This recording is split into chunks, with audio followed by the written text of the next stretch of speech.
I wanted to talk about all the problems with chronic inflammation, and there's quite a few. Let's start with the artery. Okay, the inside of the artery has this little lining of cells called the endothelial cells.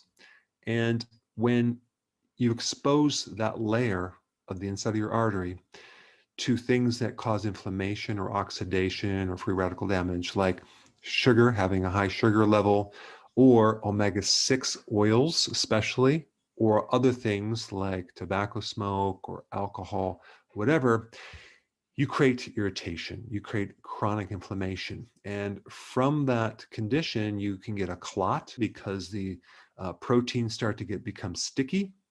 You can then get a stroke or a heart attack. And this also makes the artery thicker and more rigid, leading to high blood pressure. Also, the inflammation on the inside of the artery causes a healing effect where the body comes in with a Band-Aid with cholesterol, with calcium, and scar tissue. Okay, so then you get an atherosclerotic plaque that can build up in the artery and also cause a heart attack. One really, really good thing to prevent and reverse this is get on the healthy ketogenic diet and do intermittent fasting, okay?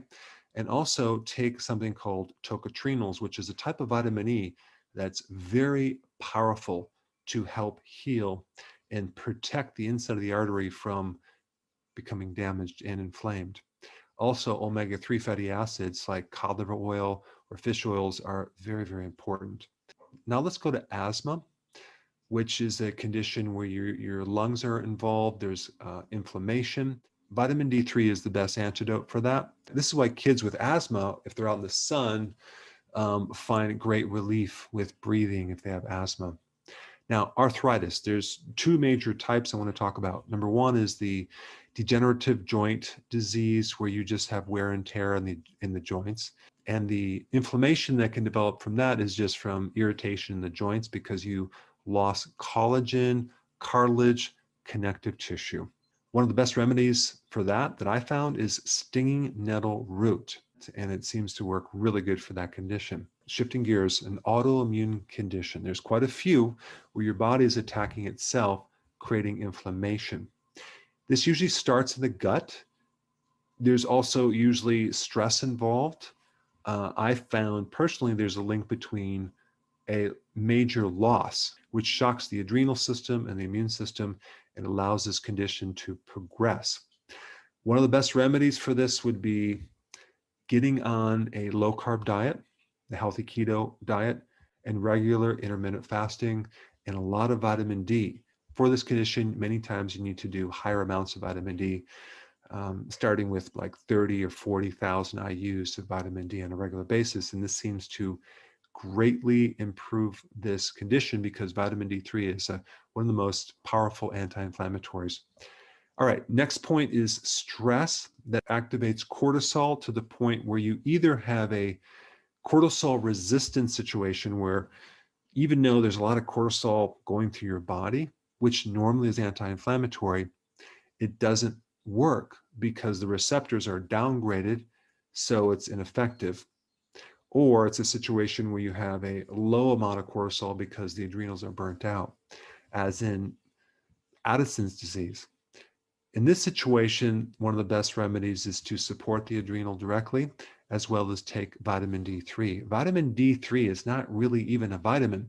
It is a hormone and it acts like cortisol, but without the side effects. So cortisol really is an anti-inflammatory, but if it's not working, you get inflammation. Just think about any condition, any medical condition involving inflammation, whether it's just from having an autoimmune disease or some skin problem or pain in your back. What do they use? Prednisone. What's prednisone? It's a synthetic version of cortisol. All right, so shifting gears, now we have diabetes, which is a state of high blood sugars, which creates a lot of inflammation in the body.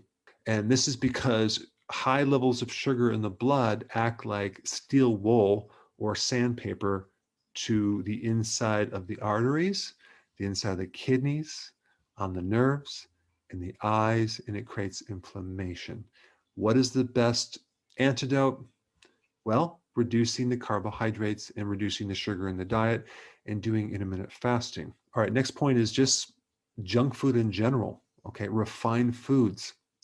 What's lacking in refined foods is the antioxidants, okay, and the nutrients that act like antioxidants that then allow more oxidation and free radicals to create more damage in your DNA and the tissues. And so you just need to avoid refined foods and eat foods high in nutrients and naturally high in antioxidants.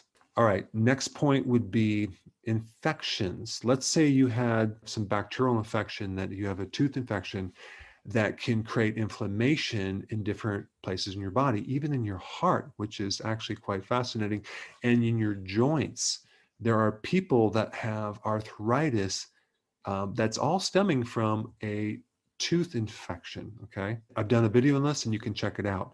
People that have chronic fatigue syndrome or fibromyalgia usually have some type of infection in their body. It could be either virus, like an Epstein-Barr virus, or it could be Lyme, or it can be some other virus that is going in remission and out of remission, triggered by stress or age or whatever.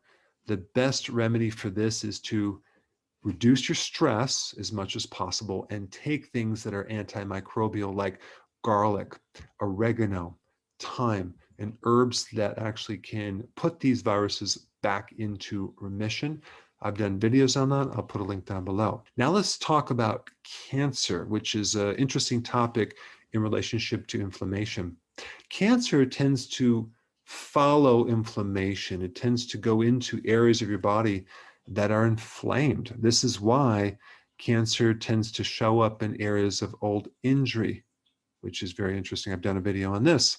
And so there's definitely associations between inflammation and cancer, increased risk of getting cancer with high levels of inflammation, probably because it's connected with higher levels of maybe viruses or carcinogens or damage in the body.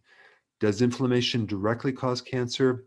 We're not sure. It could, but we don't know yet. But we do know there are carcinogens and there's also anti-cancer foods. There are certain things in foods, especially phytonutrients, for example, that have powerful anti-cancer effects that can help you prevent cancer.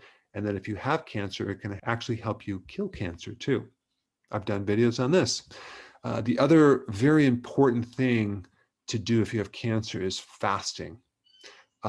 Fasting probably has the most potent effect over cancer of anything, because when you fast, you turn on all sorts of anti-cancer genes, and you can even put a cancer gene that's active into an inactive state when you do fasting. And fasting directly has a potent effect over chronic inflammation. If you're new to my channel and you want more information about that, check out the video down below.